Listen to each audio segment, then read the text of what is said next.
es el tema de la prehistoria, ¿sí? Vamos a entonces a empezar a hablar sobre la prehistoria, ¿ya? Esperando que pues estemos listos y preparados para empezar a trabajar este tema que es muy importante, ¿correcto? Muy bien. A ver, vamos a ver. Vamos a ver. A ver.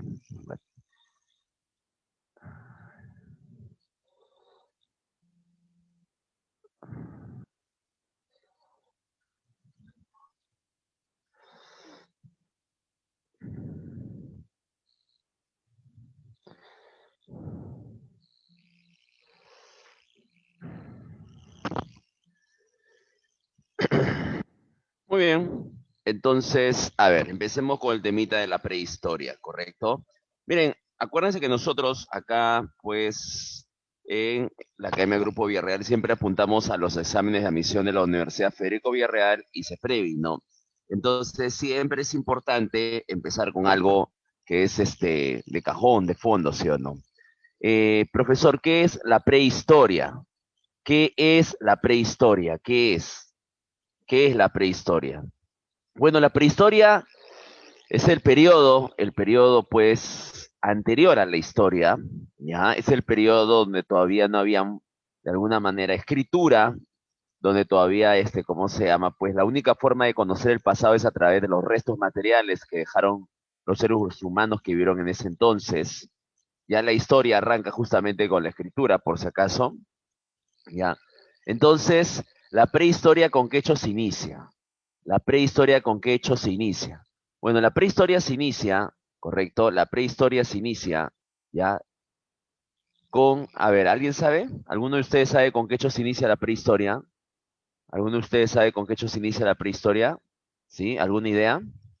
A ver, participando, tal vez por ahí podemos ir mejorando también, ¿sí? ¿Alguno de ustedes sabe con qué hechos se inicia la prehistoria? ¿No? Muy bien, bueno, la prehistoria se inicia con la aparición del hombre, por si acaso, hace 2 millones de años atrás. Con la aparición del hombre se inició la prehistoria. ¿Estamos de acuerdo? Con la aparición del hombre empieza la prehistoria hace 2 millones de años atrás, antes de Cristo. Ese es el hecho que marca el inicio de la prehistoria. Eso puede ser tranquilamente una pregunta de admisión, ¿eh? ¿Estamos de acuerdo? En un examen de vía real, en un examen de admisión viene sobre todo, ¿no? Más que en exámenes de previ, esto puede venir en un examen de admisión. Entonces, la prehistoria se inicia con la aparición del hombre, ¿ya? ¿Y con qué hecho finaliza la prehistoria? Y esto marca el inicio de la historia. ¿Con qué hecho finaliza la prehistoria y marca el inicio de la historia? ¿Con qué hecho? ¿Mm? ¿Alguien? ¿Alguien? Muy bien. A ver, vamos a ver si lo que han puesto muchos alumnos está correctamente con la aparición de la escritura, con la aparición de la escritura, ¿correcto? Hace 4000 años antes de Cristo. Entonces, estos hechos son muy importantes, por eso yo te decía al inicio, ¿no? Te decía, la prehistoria, aunque parezca bastante, pues, bastante particular, bastante, pues, no, bastante, pues, paradójico, la prehistoria es el periodo anterior a la historia, que comprende desde la aparición del hombre hasta la invención de la escritura. La escritura, como todos ustedes saben, ha, ha significado una fuente para conocer el pasado, una fuente más exacta. Una carta permite saber qué celebración hubo, qué fiesta, qué rito, qué ceremonia, en qué año, qué fecha, quiénes participaron. Entonces, la escritura es una fuente de alta información. Entonces, con la escritura termina la prehistoria y arranca la historia, ¿entiendes? Entonces, la prehistoria es ese periodo donde aún no había escritura, donde la única forma de conocer cómo vivían el hombre de habilis, el Neandertal, era por los restos materiales que dejaron en las cuevas donde ellos estuvieron, ¿me entiendes? Las aldeas de los neolíticos, ¿ves? Pero no había escritura. Entonces, la escritura marca el fin de la prehistoria y marca el inicio de la historia. ¿Estamos de acuerdo? Sí, muy bien. Entonces, espero que ya con esto de entrada, con esto de cajón, ya estemos, pues, y estemos conectados Son las 8:40 de la mañana, estamos en la Academia Grupo Villarreal, clases virtuales de Historia Universal con el profesor Arturo Bellodas.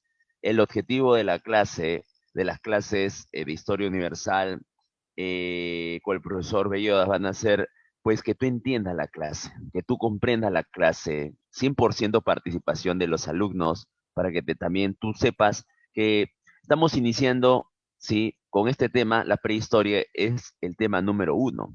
La prehistoria es el tema número uno de nuestro temario. Tú tienes que saber que el protagonista del ingreso a la universidad vas a ser tú. Tú eres el protagonista del ingreso a la universidad y tú eres el que debes asumir justamente la responsabilidad.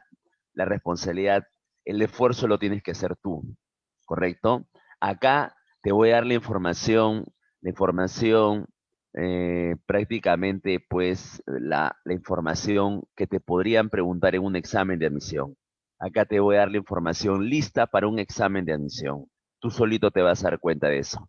Pero tú esa información tienes que convertirla en oro para que, para que eso te permita ingresar a la universidad, ¿correcto? Entonces, hoy día estamos arrancando el tema uno de la prehistoria, estamos en la clase de Historia Universal en la Academia de Grupo Villarreal. Entonces, empezamos con eso. Ya a estas horas, me imagino que 8:40 ya están todos conectados. Muy bien. Entonces, ya se inicia con la aparición del hombre hace 2 millones de años atrás, finaliza con la invención de la escritura, no te vayas a olvidar. Profesor, una consulta sencilla, ¿sí? CEPREVI, eso sí pregunta CEPREVI, ¿correcto? Siempre estamos pensando en CEPREVI y Admisión Villarreal. CEPREVI te pregunta, como lo he hecho varias veces, ¿quién es el padre de la prehistoria? Y el padre de la prehistoria es Jacques Boucher de Perthes. CEPREVI te pregunta, ¿quién fue el padre de la prehistoria? Y el padre de la prehistoria fue Jacques Boucher de Perthes. Boucher de Perthes fue un arqueólogo, pero también fue un filántropo, era un hombre pues que tenía una fortuna y entonces él apoyó, correcto, era un hombre que tenía una fortuna y él apoyó, estamos de acuerdo, él apoyó a diferentes arqueólogos que hacían investigaciones en el África, por ejemplo, intentando encontrar restos fósiles de los primeros seres humanos. Entonces, él los apoyó. Debido a que él apoyó mucho justamente la paleoantropología, ¿correcto? Entonces se le consideró el padre de la prehistoria. De esa manera queda así Boche de Pertés como el padre de la que tú lo conoces muy bien, ¿no? Conoces muy bien la prehistoria, ¿no? Muy bien, ahí está. Muy bien. Ajá. Edades. ¿Cuáles han sido las edades de la prehistoria? Bueno, eso me imagino que lo saben todos. Le pregunto a un niño de primaria y ya me puede responder esto también. ¿Cuáles han sido las edades de la prehistoria? Las edades de la prehistoria han sido dos. Edad de piedra, edad de los metales. Edad de piedra, edad de los metales, ¿correcto? Esos han sido para muchos que no entienden esto, para muchos que solamente lo memorizan, ese es el error de algunos. Si tú memorizas, es como, por ejemplo, cuando, por ejemplo, a veces te dicen, memoriza las fechas de cumpleaños. No la vas a hacer. ¿Por qué? Porque sin motivación la memoria falla.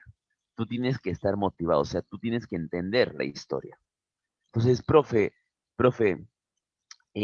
¿cuál fue, imagínate que te pregunten en un examen de admisión, ¿no? Algo básico. ¿Cuál fue el primer elemento que usó el hombre para hacer sus herramientas? Entonces, ¿cuál es la palabra? La piedra. La piedra. El primer elemento que usó el hombre para hacer sus herramientas, para hacer sus armas, correcto, la piedra. Entiéndase algo, que la piedra el hombre la usó todo el tiempo que fue cazador sobre todo. O sea, la piedra el hombre la usó, la prefirió durante el tiempo sobre todo que se dedicaba a la cacería depredatoria, ¿correcto? ¿No? Acuérdate que golpeaba una piedra con otra piedra y de esa manera sacaba una punta, una lasca, ¿me entiendes? ¿Correcto? Sí, una obsidiana, ¿no? Ya está, sacaba, ¿no? Pero una vez que el hombre descubrió la agricultura y la ganadería, el hombre empezó a dejar la piedra a un costado porque la piedra ya no le servía para trabajar el campo, ya no. Entonces, una vez que el hombre descubre, pues, la agricultura y la ganadería, empieza de alguna manera a desear usar otro tipo de elemento. Y entonces empieza a usar los metales. De ahí es que viene la edad de piedra y la edad de los metales. Hace años, por ejemplo, San Marcos, ¿ya? Porque siempre es bueno revisar preguntas de diversas universidades públicas, ya que Villarreal muchas veces ha copiado preguntas, simplemente las ha cambiado, las ha maquillado un poco, ha copiado preguntas de otras universidades como San Marcos y Callao. A la uni no llega a mucho nivel, ¿no? Pero también la uni tiene preguntas interesantes, ¿no? Por ahí también, quién sabe, ¿no? Entonces, San Marcos preguntó, ¿qué criterio, sí? ¿Qué criterio ya, pues, tuvieron los estudiosos para decir que la prehistoria ha tenido edad de piedra y edad de los metales? ¿Qué criterio? El criterio que se usó para organizar la prehistoria en estos edades es el criterio técnico. Primero el hombre usó la piedra y luego usó los metales, ¿no? ¿No? Ahora, si tú vas a Ceprevi si te pregunta, ¿quién fue? Ceprevi si te pregunta, ¿quién fue el que dividió la prehistoria en estas dos edades? ¿Quién fue? Eso sí te preguntas previo. ¿Y quién fue? Fue Bedel Simonsen. Hizo la división, ¿correcto? Hizo la división, así debe ser. División, Bedel Simonsen. Hizo la división, Bedel Simonsen. ¿Estamos de acuerdo? Él es el que dividió la prehistoria. ¿Y quién es el que difunde esta división? A ver, ¿saben ustedes? Esa es pregunta de ese previo. ¿Quién es el que difundió esta división? ¿Quién es el que la difunde? ¿El que la difunde quién fue? A ver, participen chicos, participen, participación. Ustedes son los que darán examen de admisión. Así que preocúpense, preocúpense, pero en buen sentido de la palabra, ¿no? Muy bien Liliana, muy bien Milena. Cristian Thompson. Sí, entonces, ¿quién hizo la división? Simonsen, pero como era Monsen, sí, él no la difundió, solamente dividió la prehistoria en edades. ¿Quién difunde esta división? La difunde por Europa Townsend, Townsend. Entonces, pregunta de Ceprevi en varias ocasiones. Cuando vienen este tipo de preguntas, a los alumnos los meten aprietos. ¿Por qué? Porque hay alumnos que no están listos para este tipo de preguntas. Sí, el día del examen de admisión, por más que veas 1 millón de personas afuera haciendo cola, no te asustes, no te asustes. Así seas, veas 2 millones, 3 millones, 4 millones, 5 millones, no te asustes. Sí, profe, no me asustó. No, sí, no. Piensa en esto, piensa en esto. No todos están preparados, ¿correcto? Sí, parece duro, pero es la gran verdad. Por más que veas, pues, llenecito, llenecito la vereda, por más que veas cómo, cómo el ómnibus se vacía completito para los chicos que bajan para dar el examen con su lápiz 2B, ¿no? No te asustes, no te traumes, no todos están listos, es la gran verdad. Así, profe, claro, no todos están listos, sí. Es más, apuesta que el 85% no está preparado. Sí, no, profe, ¿por qué no está preparado? Porque no ha estudiado bien, así es simple. Porque prefirió usar su WhatsApp, utilizar su Facebook, tal vez ¿cómo se llama? Pues perder el tiempo de manera intrascendente. O sea que solamente de ese 100%, el 85 no está listo, el 15 sí está preparado. Ese 15 es el que ingresará. Es la cruda realidad, pero es mejor para que no te ponga nervioso, no hay sentido al respecto. La cantidad no significa nada, créeme. Sí, experiencia te lo puede decir. Profe, una pregunta. Profe, ¿y la edad de piedra, sí, tiene 3 momentos, ¿no? Sí, la edad de piedra tiene 3 momentos. ¿Cómo se llaman esos 3 momentos de la edad de piedra? Los estamos viendo acá. Paleolítico, mesolítico, neolítico. ¿No? ¿Correcto? Pregunta ese, Previ. ¿Quién es el estudioso que dividió la edad de piedra en 3 momentos? Paleo, meso y neo. A ver, piensa. Piensa, ¿quién es el estudioso que lo hizo? ¿Correcto? ¿Quién fue? ¿Quién fue? Yo te lo voy a decir. Fue él. John Lubbock. John Lubbock fue el que subdividió la edad de piedra en paleolítico, mesolítico, neolítico. ¿Quién hizo esa subdivisión? John Lubbock. John Lubbock es el que subdividió la edad de piedra en paleolítico, mesolítico, neolítico. Si nosotros estuviéramos frente a Lubbock, le preguntaríamos, ¿por qué motivo, sí, por qué motivo dividió la edad de piedra en paleolítico, mesolítico, neolítico? Lubbock, ¿sabe lo que te va a decir? Lo mismo que dijo hace muchos años atrás cuando le hicieron esa pregunta. ¿Por qué organizó la edad de piedra en esos tres momentos? Lubbock dijo, en el paleolítico la piedra se usó para hacer armas. En el mesolítico la piedra se usó para hacer utensilios como morteros y vasijas. En el neolítico ya no se hizo armas, ya no se hizo morteros y vasijas. En el neolítico el hombre usó la piedra, sí, ya no la partió ni la golpeó, simplemente la usó a su tamaño natural, megalitos. Y la usó, por ejemplo, si un gran bloque de piedra le servía para medir el tiempo, eso se llama menjir. Dos bloques de piedras con un techo le servía como un santuario. Eso se llama dolmen. Y varios dólmenes en media luna, sí, le sirvió como un calendario. Eso se llama Cronlesh. Entonces, Lubbock dice, en el Paleolítico el hombre usó la piedra para hacer armas. En el Mesolítico el hombre usó la piedra para hacer utensilios. Y en el Neolítico el hombre usó la piedra para hacer santuarios y para medir el tiempo.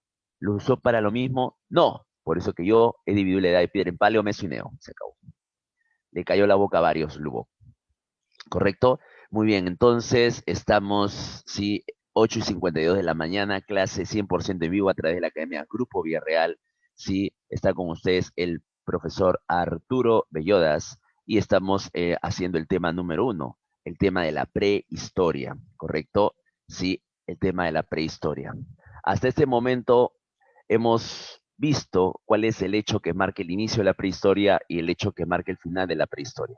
Hemos visto a quién se le considera el padre de la prehistoria, cuáles son las dos edades, quién hizo la división, quién hizo la difusión por Europa y quién es el personaje y bajo qué criterio dividió la edad de piedra en tres momentos, paleo, meso y neo. Habíamos dicho que Lubbock dijo que en el paleolítico la piedra se usó para hacer armas. En el mesolítico la piedra se usó para hacer utensilios, morteros, vasijas, aretitos. Y en el neolítico se usó megalitos, o sea, grandes bloques para hacer tumbas, para medir el tiempo, etcétera, etcétera, etcétera. Muy bien. Ahora vamos a hablar de la hominización. ¿Sí? La hominización. Esto es muy importante, por si acaso. Muy importante, ¿ah? Muy importante, ¿correcto? La hominización. A ver, profesor, ¿qué es la hominización?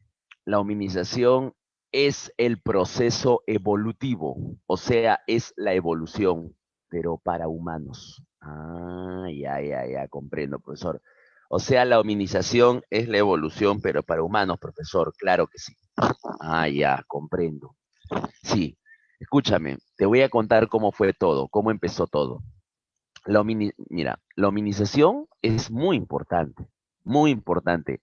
Eh, si tú me dices, por ejemplo, profe, me desanimé de ir a Villarreal, voy a San Marcos le da mucha importancia a la hominización. Villarreal también, pero San Marcos más. ¿Por qué, profesor? Mira, la hominización es el proceso evolutivo que va a permitir que aparezcamos los seres humanos.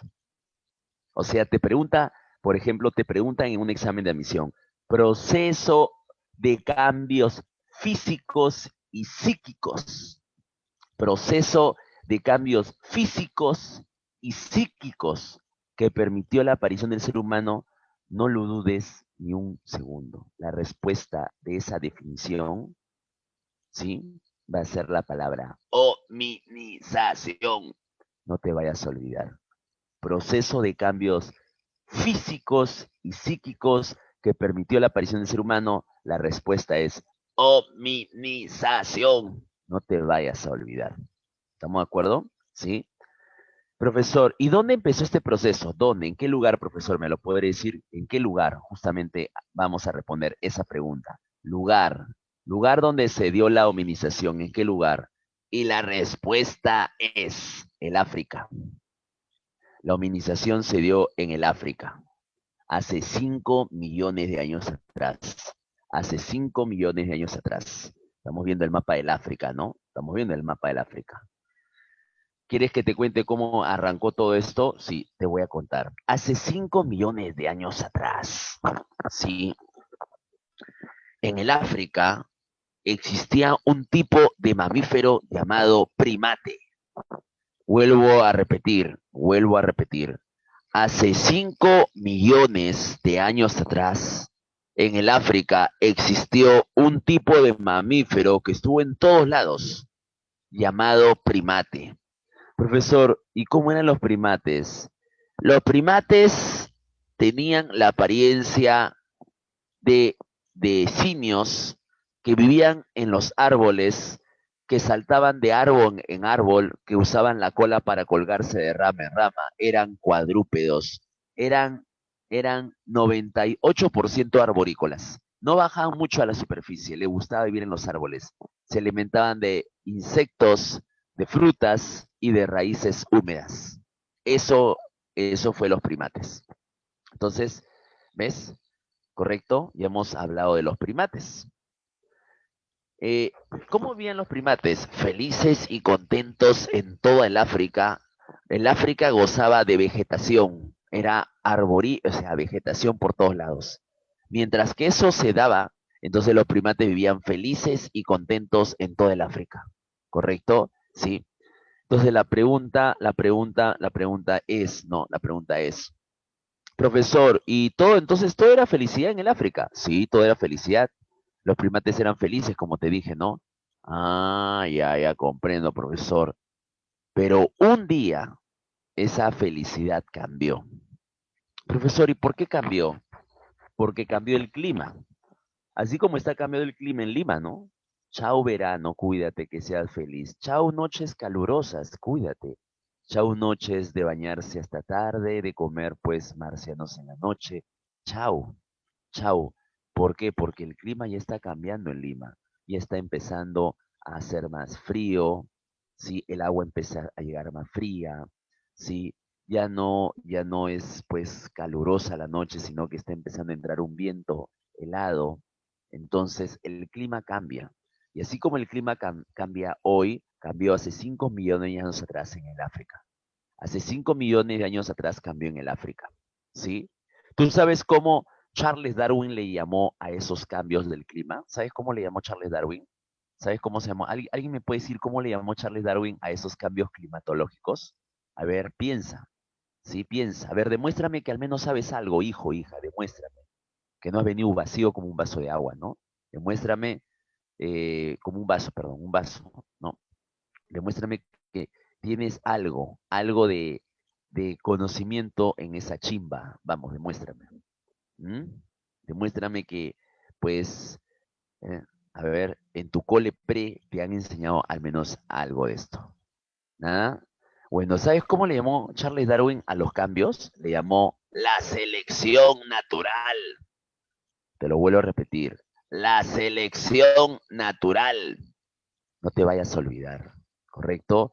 La selección natural. ¿Sí? Reflexionemos sobre este concepto.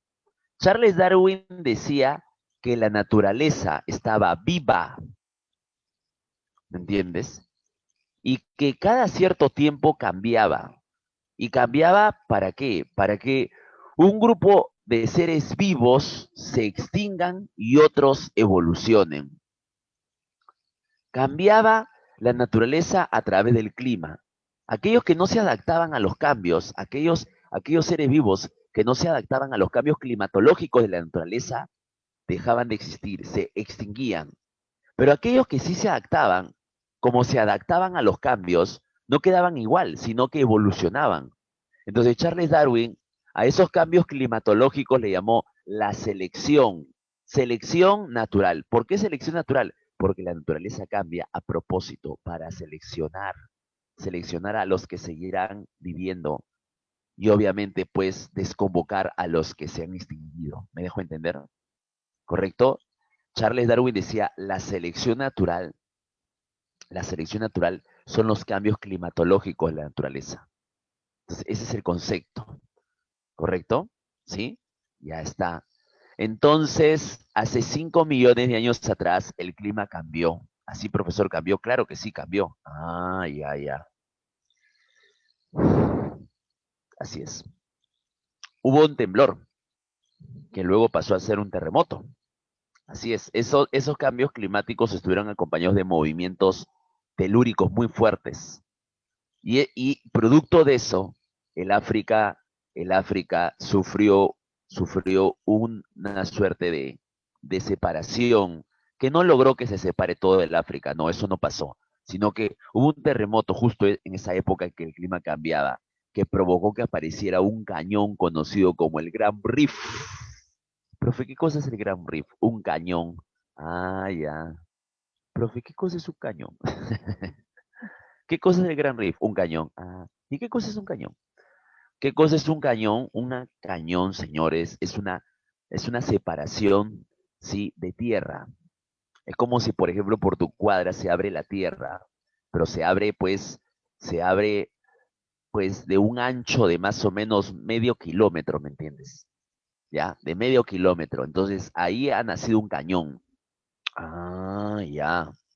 Entonces, estos cambios climatológicos estuvieron acompañados de terremotos que generaron la aparición de un cañón que no llegó a partir el África, pero sí llegó de alguna manera, pues, a separar, pues, de alguna manera, pues, un poco el África en dos zonas, pero no se llegó a partir el África, ojo, eso sí. Entonces, a ese cañón se le ha conocido como el Gran Reef, y hoy día cruza países como Etiopía, Kenia, Tanzania, o sea, abarca varios países. ¿Me entiendes? Varios países, ¿correcto?